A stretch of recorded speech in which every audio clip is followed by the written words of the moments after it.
19 মে 2024 Sheikh Hasina আন্তঃব্যাংক football টুর্নামেন্টের bank এশিয়ার দ্বিতীয় ম্যাচ খেলা শুরু হওয়ার পূর্ব প্রস্তুতি।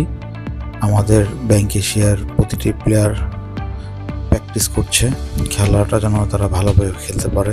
গতবারের ম্যাচটা ছিল বিকাল 5টায়, এবারের ম্যাচটা হবে সন্ধ্যা 7টায়।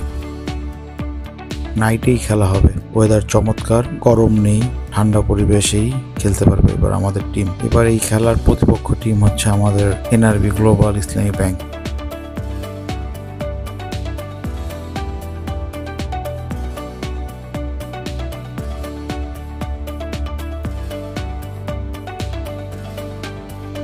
সবাই প্র্যাকটিস শেষ করে একটু ফান মোডে ছিল।